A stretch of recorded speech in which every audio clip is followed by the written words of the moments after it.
Gabby Reece, thank you for coming on the podcast. There are times in our life we're sort of foregoing our ability to deal with certain things because it's going to take all of this. I think it's really important to honor your feelings. So have the stimulus, but hold on the response. Is this really life and death? If we even just do that, most of it's bullshit. Totally. Is there any different or more in-depth insight that you can give on flow state? It is, and you are, and that's that. Everything is changing in life except flow state.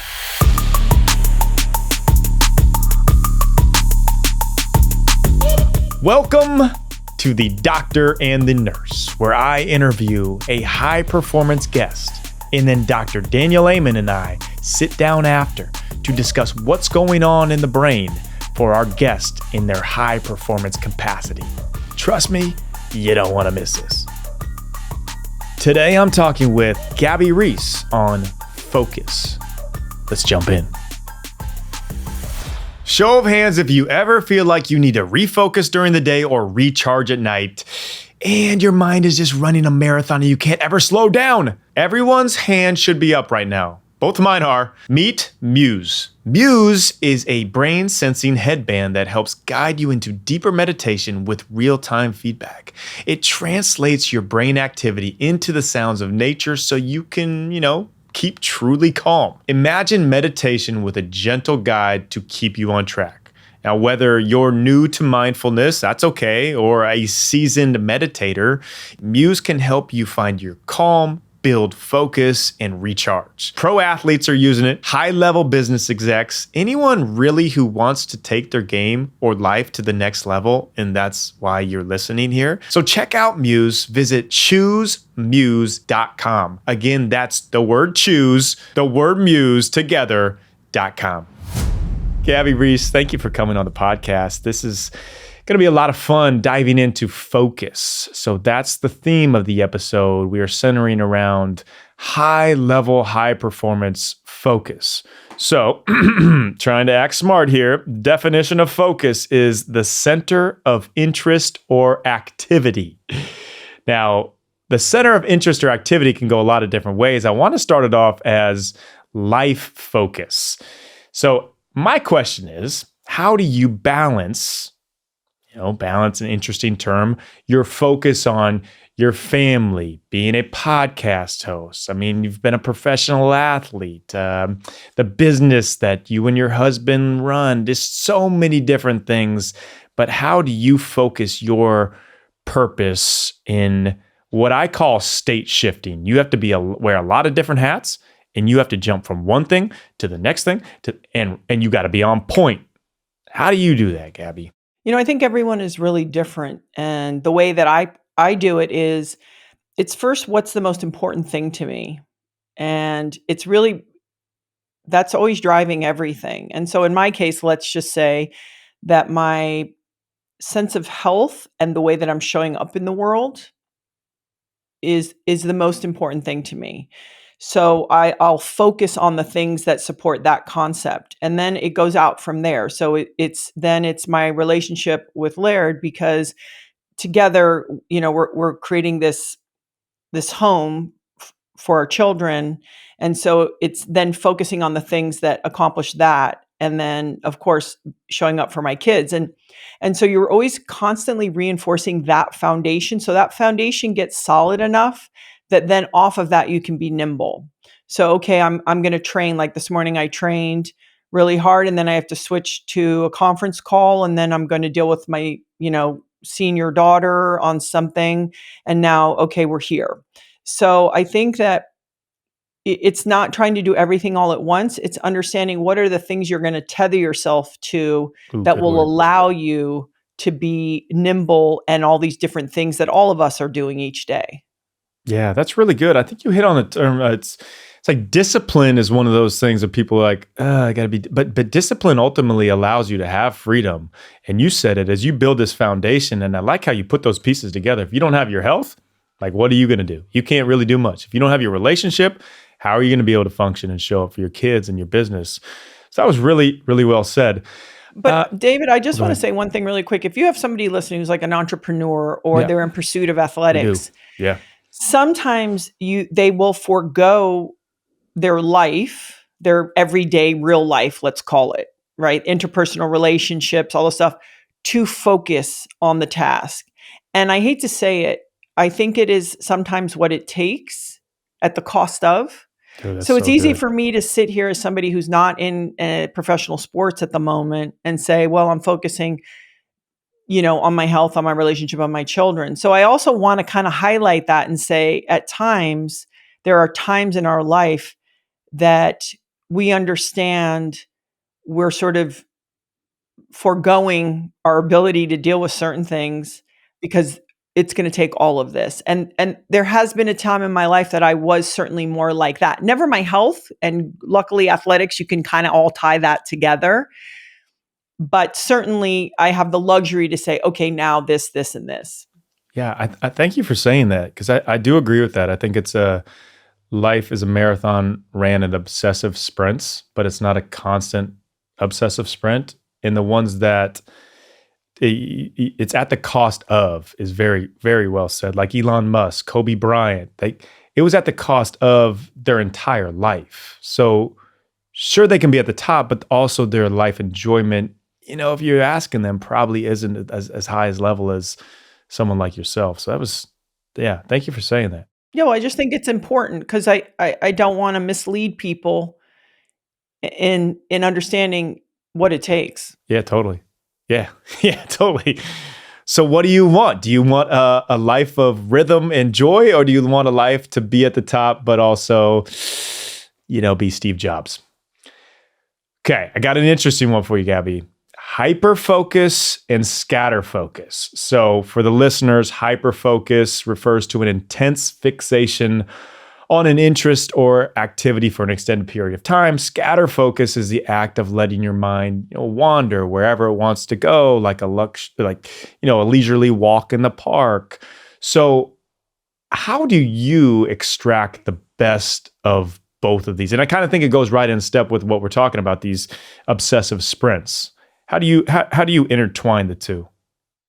Well, first, it's also we have all different kinds of personalities. I think it's also being really clear about our personality. So, for example, we joke in my house, I'm like Sterno. That's that low, constant flame. It's never going to go out. It's like if you want to make it metaphoric, I'm a Capricorn, the goat. It's just like one step grinding. And I live with somebody who's much more creative, but the wattage also it can be bigger in moments than what my bandwidth is able to do. So first, I think for people, it's really understanding again, what's the goal? How do I accomplish the goal as myself? Because I can't do it, as a facade of like, yeah, I'm just going to be all, rah, gnarly. And it's like, I won't finish the race. And so it's knowing that I pick my spots and I can just drill and drill and drill. And then when that's not effective, because that happens, you go, hey, I'm going to meander. I'm going to play. I'm just going to do something for this, not for any reason. Because the problem with someone like in my personality is everything has to have a reason. That's my leading question in life. What is the point? And that is great. And that can get you in a lot of trouble. And it is highly limiting. So, and for, let's say, someone who's maybe more of a creative type and who's like feels it so deeply and so bigly, it's like, hey, that is very effective. And that at some point we also have to have scaffolding and infrastructure to contain and do that. So I use scattered focus when I recognize like, hey, this drilling down and drilling in and that approach it's not only not fruitful, it's not interesting, and it's not happening. Yeah. Do you have any like set rhythms for this? I know like with you, you can probably you feel it. You have the awareness. You're like, hey, this isn't working. All right, let me take a step back. But I don't think a lot of people have that, just understanding yet because they haven't done all the work that you have done. Do you have any advice for setting rhythms? Like maybe like, hey, in the morning, you're a really strong morning person. Let's hyper focus, then afternoon scatter focus, stuff like that. Yeah, I think there's a lot of data suggesting that pretty much we got about 20, 30 solid minutes in us, no matter who we are. And so for me personally, what I like to do is I always train first in the morning. So I get up and I have this moment where I prepare myself for the day. I actually will sit oftentimes with Laird and sort of just be together. That kind of floating moment of like you're in your own spirit. Because it's like ready to lock and load, right? And then the Absolutely. next thing I will do, if my schedule allows it, is train. Because then I've expressed that side of myself. I've also sort of leveled off some of those hormones. And remember, in the morning, for anyone listening, your cortisol is the highest. So that is the time to do everything super stressful, physical train, if you can. Physical training, if you have to have uncomfortable conversations, if you have to make uncomfortable asks, like when we need to ask somebody for something or we dread it or we're trying to call back, that is the time to do it. So I will front load my day if I am, sort of aware of all the things that I kind of really don't want to do because I know that I'm hormonally geared up and set up for it. Now, I'm also going to differentiate between male and female. I think a guy at 3 p.m. has a lot easier time than me at 3 p.m.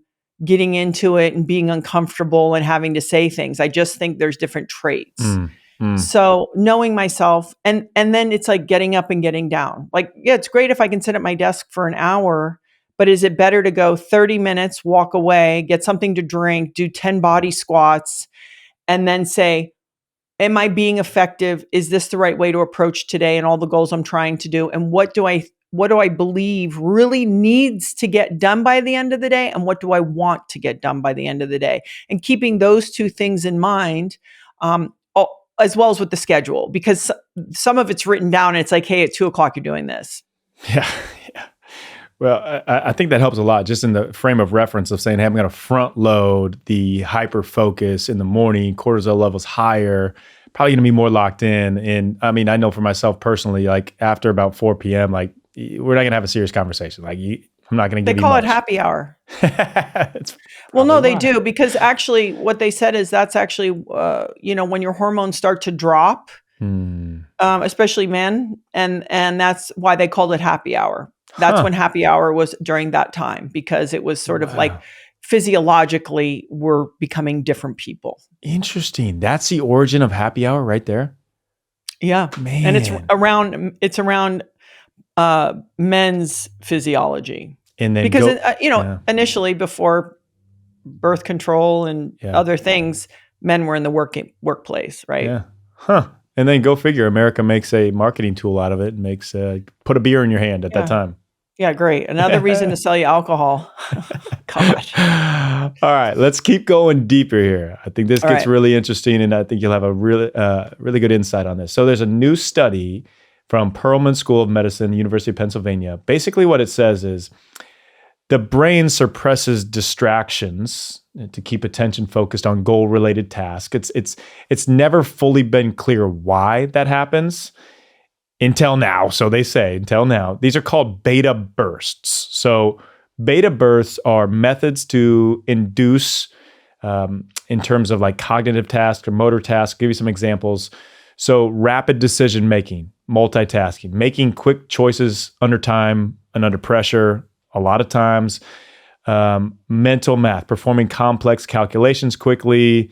A motor task one would be rapid finger tapping, kind of just like tapping, or even just tapping in a rhythmic way. So what it does, I'm just kind of wrapping this all together just for the audience too, is eliminating distractions, having actionable ways to eliminate distractions and take that focus of, we're talking, it's like 20, 30 minutes maybe, but to extend it further. Is there anything that you do, and we could even, intertwine this in with the XPT training and any type of physical training you do that you think can take focus to the next level, like focus stamina? I don't even know if that's a term. I kind of liked it when I wrote it down. Focus stamina. Does that make sense? 100%. Okay. Well, that's where training and eating well and having your glucose, your glucose levels evened out. Like sometimes we're only a byproduct of our physiology. That's a And good I point. think we all think we can will it and spirit it, which I would love to do. I'm definitely a big like willer, believe me. Yeah, But I totally. also know it's a lot easier if my avatar is in a hormonal Mm, place and my nutrition is such that it provides that opportunity. It's like an athlete having fuel in the tank at the end of the game, where you have set yourself up when you need that extra.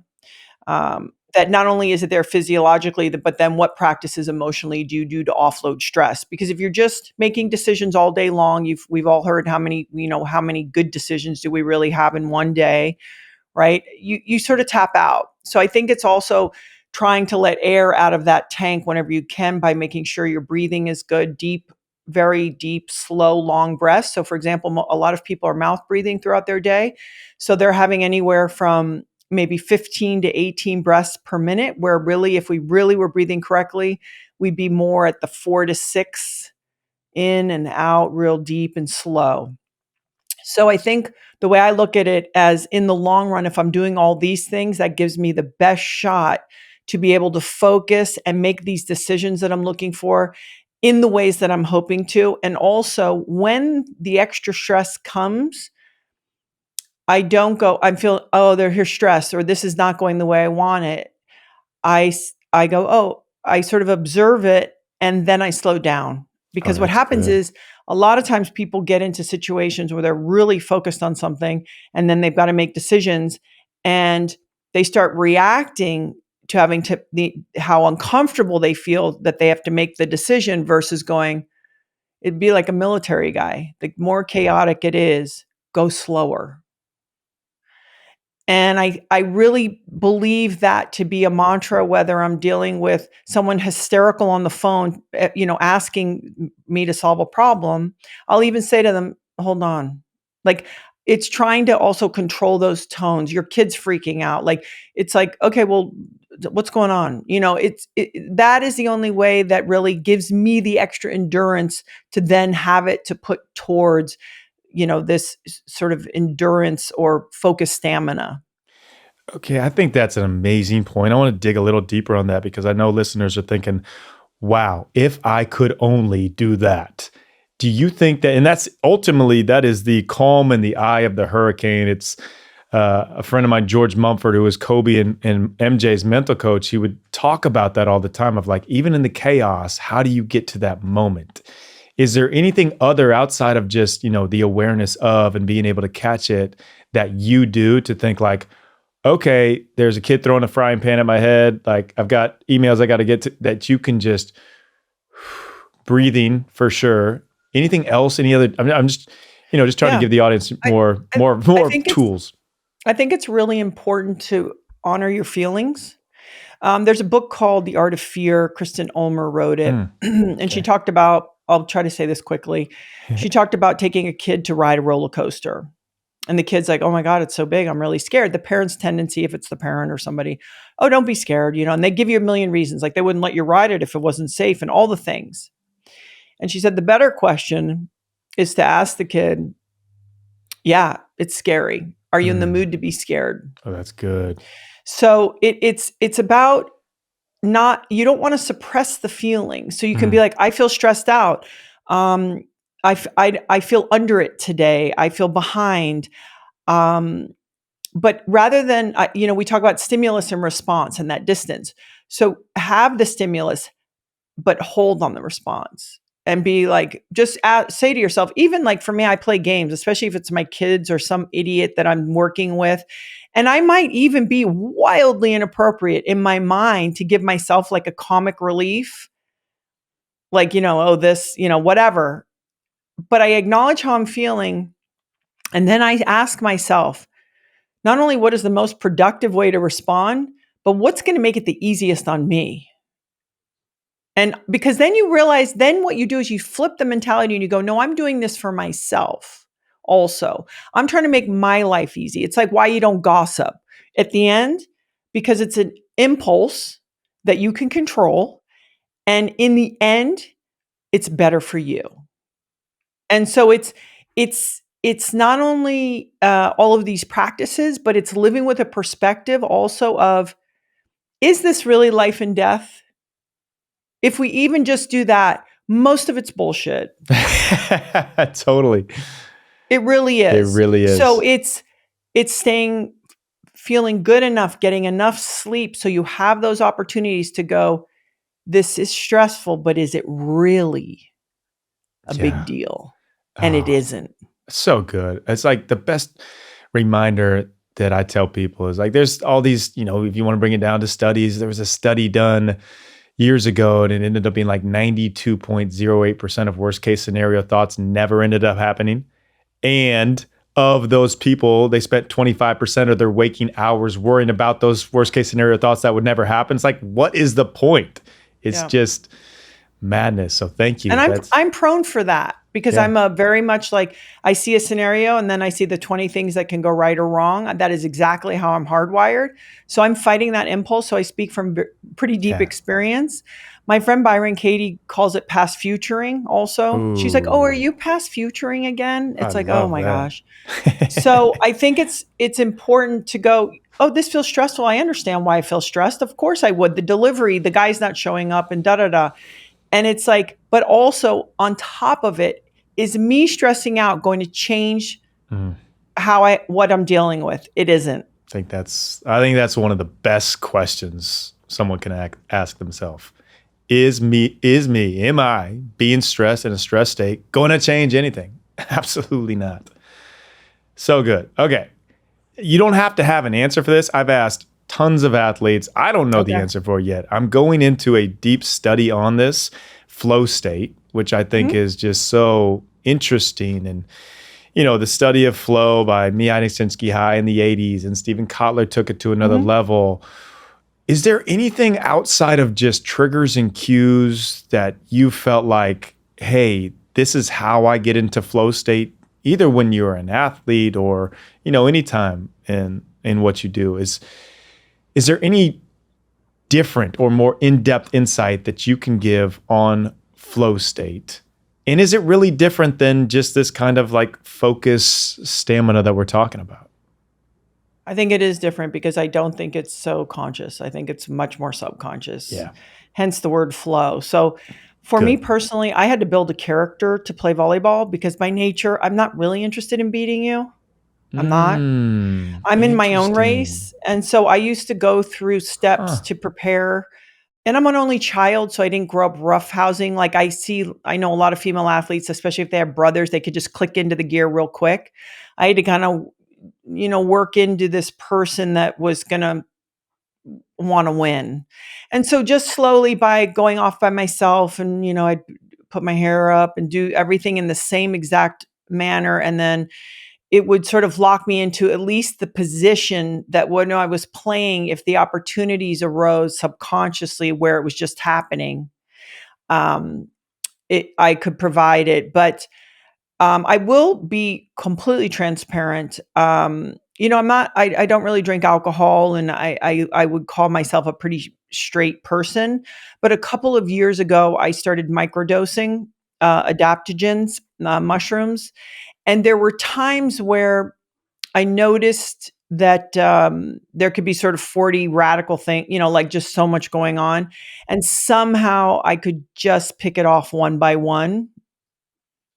So I will share that as somebody who's in my 50s and again, this is coming from I've never even taken a psychedelic journey. I'm talking about Right. microdosing. Microdosing. I Sure. could Yeah. Yeah. go Yeah. take a kid to school. Like Yeah. it's not a thing. Yeah. But Yeah. there was something about it where it just made it easier. I will share this really quickly, and I've talked about this before. I have a snapshot of what my day and week looks like. I write everything down. I know the flow of it.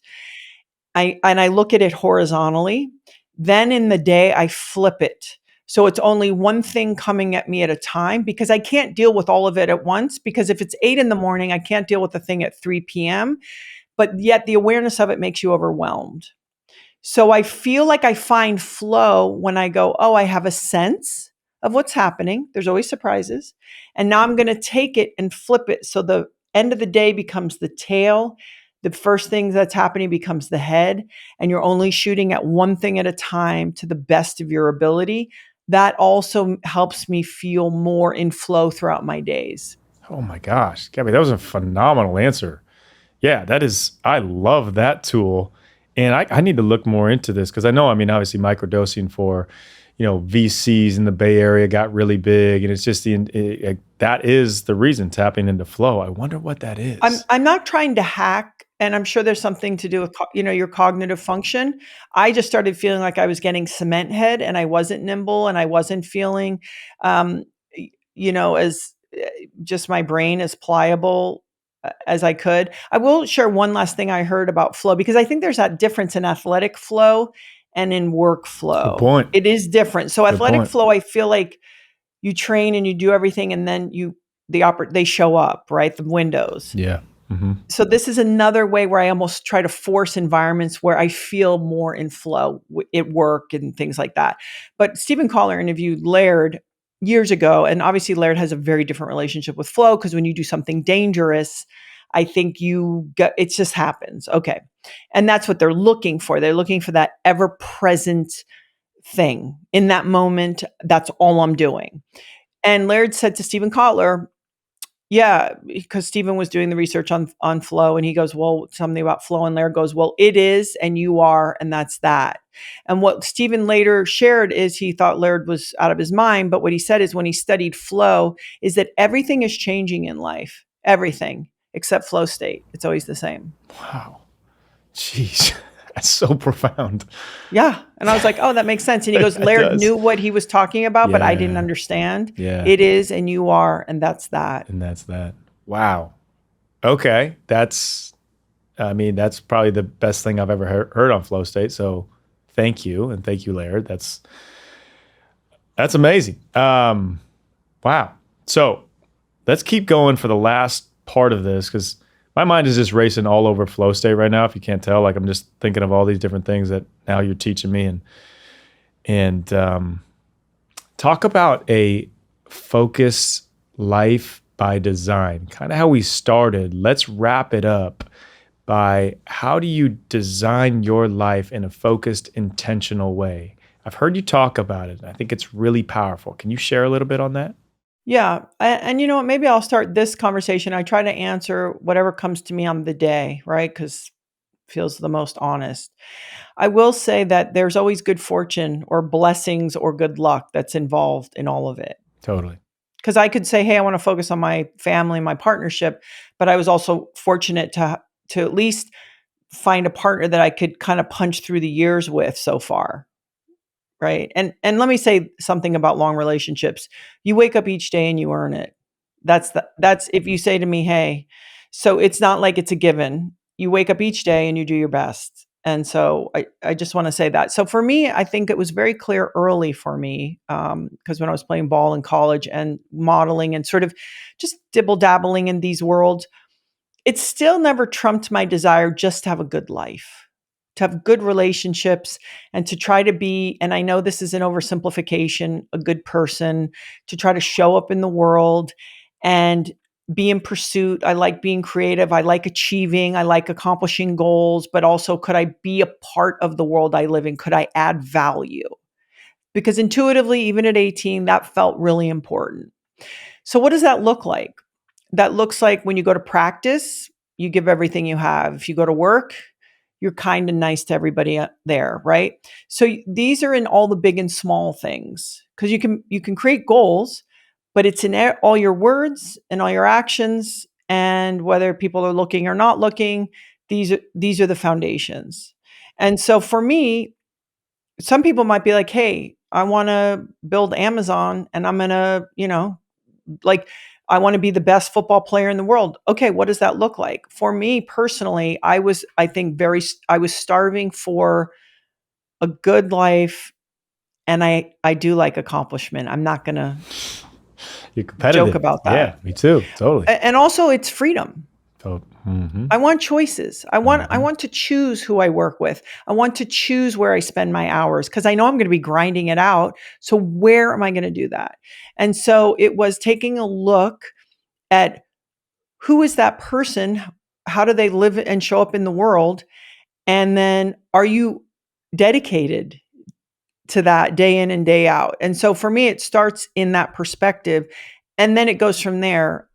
Because you can only get strategic once you know. So for example, we have businesses. We have two specific businesses. I'll use Laird Superfood as an example. It just happened. Then once it happens, then get strategic. I don't think, and there are tech guys that go, I'm going to make this thing and do this thing, and that's cool. They're an anomaly. I don't think you can strategize your whole life. I think you can sort of say, hey, I really want to head in that direction. And as you get more educated and more informed, then you can get strategic, and then you can start building what that looks like on a schedule, in a training, in who you're going to take meetings with, whatever that looks like. But it's first becoming super clear, committed, and consistent with, I'm going to be that person. And by the way, whether it's happening or not, you've got to be the person long before it ever, quote, happens. And I think people have to realize that. Yeah, that's the self-efficacy, living today as if you are the person you're going to be tomorrow. That's so good. And you said something too, just kind of wrapping this all together. You said with relationships, it's every day when you wake up. Nothing's guaranteed. I think life by design is the same way. Just like you were saying, like you have the vision, you know what you want, but it's every day. It's brushing your teeth. Like it's not just going to happen. Well, and if I could say this, we're going to be a lot of different things in life. I've been, many things in my life, and also to not tie your identity into any of those things, because that's going to end. And by the way, there's plenty of people who don't know who I am, will never know who I am, who don't care who I am. And that can't impact me or my happiness. And so I think the other part of this that is so important is this genuinely is your life. So what is going to make you feel good, and what do you want to bust your ass in? Because medium, like, what's the point? And don't worry. Seeking attention and all those things, I think is a really dangerous thing. The pursuit of being all I can be, cool. Yeah. Yep. Gabby, you are amazing. Like, this is so refreshing to hear. And I know it's going to bless a lot of people listening to this. So thank you. Thank you for your time. Thank you for your knowledge. And just thank you for being you. Well, thank you, David, for having me. But I want to end this by saying one thing that I have had the luxury that a lot of people, younger people especially, haven't. I grew up without social media. And so it's easy for me to say, don't look left and right, and listen to yourself, and don't compare yourself. And we all know that if you say something really smart or do something, altruistic online, it gets you 3 views. If you show your butts or, do something, jump off a building, it gets you 1 million. So I also want to preface by saying, easy for me to say because I grew up without that. And I just want to encourage people that I know that can be frustrating because sometimes that thing gets more attention. It's like when people lie to get ahead. And in the end game, in the long game, I want to encourage people and say, yes, you'll feel frustrated about that, and you'll still be better off to follow yourself. Yeah, so true. That I want everybody to double down on. That is so incredibly important for the next generation who's grown up in this. Like, living life by the algorithm will always bring you down. So yeah, I get really passionate about that, Gabby. I'm trying to start a movement on that, and I can tell you all more about that, but I can tell you're very passionate about that as well. Well, it is, because of the magic is each of us being our own individual person. That's our magic. Yes. Yeah. And it gets, throttled and all just discombobulated in every sort of the way to try to fit into the social media narrative. Whew. Thank you, Gabby. I want to be respectful of your time coming on here. You're amazing. Amazing. I would love to, sometime get together, come up there, but is there anything I can do for you guys? Is there anything that, Just every morning, remind people to look at the sun before they look at their phone. That's a great reminder, yes. If you're talking about brain health, you're talking about your eyes and your brain and your sleep rhythm. And I'm not trying to be, this isn't a hack, people. Like, we're meant to look at the sun. Yeah, totally. Early. Well, hey, we'll get this all over to you. Amen will pump it. We'll do all that kind of stuff. We'll make it great, get you all that. But again, thanks you so much, Thanks for the thoughtful Gabby. questions. I appreciate it. Well, thanks for the amazing answers. Like, that part's easy. You did the hard part. Must have had some coffee right before I got here. Just kidding. Thanks, Gabby. Okay, aloha. Bye. So let's check in with Dr. Daniel Lehman on what's going on in Gabby Reece's brain. So Gabby talked about front loading her day because she knows her focus is much more, intense and has being able to focus better at the start of the day than later in the day. Her chronotype being more early morning, and chronotype's the natural disposition to feel alert or sleepy at certain times, day and night. Is there, in looking at all the brain scans that you have looked at, is there a better time of day when the brain is set up for intense focus? Or does it just... It depends on you. Depends, yeah. So there's some people that it's early. There's some people it's late. Other people like me, it doesn't really matter. Give me time and I'll be fine.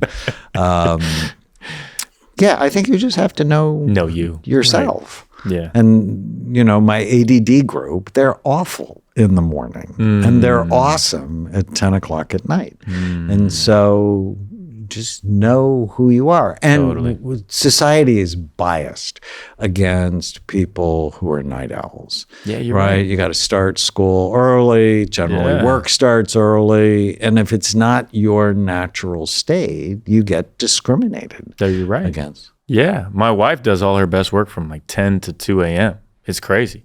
I can't put together a thought or a sentence at that time. So is there a way we use our brain to tap into a deeper level focus? Say we're in a situation and we're just like, we got to lock in. Is there something going on in the brain, or is there tools that you can really just intensely focus for a short amount of time, or as long as your brain will allow it? So I have a new product called Peak Energy. Nice, man. And I love it so much. It has two things in it. It has ATP and paraxanthine. And I'm not a huge fan of caffeine. Paraxanthine is actually a metabolite of caffeine, but it's one that helps you focus. It doesn't make you amped or prevent sleep. And I had a 2-day retreat. And the second day, I was taking my whole executive team to opening night at the Lakers. Sweet. And I had a patient who was playing in the game. And I can't say who. Anyways, day 2, it's 2:00 and I'm tired and I'm irritable and I'm bored. And I'm like, I know I wasn't getting home till 11 o'clock. I'm like, there is 9 hours and we just released Peak Energy. So I took one. And then I didn't think about it till 11 o'clock at night. But those 9 hours, I was the most focused. Wow. And because, with my player, I wanted to watch every play and be observant because it would help me. And I just remembered on the way back, I was telling Tana, I'm like, oh my God, I'm the most locked in I have been. And so I take it when I need it. Right. Most of the time I don't need it, but Peak Energy. All right. The Peak. I mean, who wouldn't want to be more focused and locked in for a longer time? I'm checking that out. So Gabby also talked about creating a life by design and how to intentionally, focus on this life by design. Doesn't happen by accident. Takes focus. I feel like you've mastered that art. I mean, better than almost anybody. Creating a life that so efficient, you're hitting your goals that you want to reach, but also the importance of great rhythm with your wife. How do you create a life by design? We have an exercise we do with all of our patients. I've done with myself since 1986 when I created the exercise called the One-Page Miracle. On one piece of paper, write down what you want and do it in a very specific way. What do I want in my relationships, my work, my money, my physical, emotional, spiritual health? What do I want? Write it out. I do it with virtually all of my patients. Smart. And then you just ask yourself every day, my behavior getting me what I want? Totally. And it's like, oh, well, isn't that selfish? It's like, no, I want great things.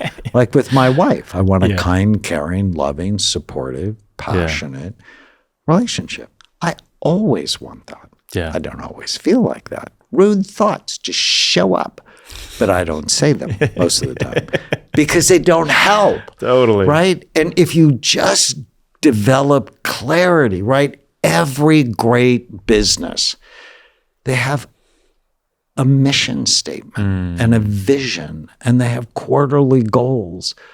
But people don't do that for their own lives. It's like, what do you want in all the departments, right? Relationship. And I do it very specifically so that you're balanced. People who work all the time become unbalanced and they get divorced. Yeah. Right? That make me unhappy, right? So I start with relationships and go to work, because that's really important to me, and money, so because that's independence, and physically, emotionally, spiritually, right? You just like check off all of them. And am I being successful in a balanced way? Because I could have all the money in the world, but if Tana left me, I'd be so sad. Totally. Yeah. I don't want to be sad. No. Right? But I'm 100% responsible for how my life turns out. Right. And responsible doesn't mean, oh, it's your fault. No, it's just my ability to respond. Can I act in ways consistently, predictably with what I want? And I want good things. Yeah. Yeah. And I mean, it's exactly what you're talking about. If you don't check each of those boxes and see how they're doing, is, tank filled on each one of those, it can get out of whack quick. And I know we see it a lot. So I love that. The one-page miracle. Thank you so much for tuning in. And if you enjoyed this episode, there's plenty more where it came from. You can go find another episode just like it right here. Come on. You can click it. You know you want to.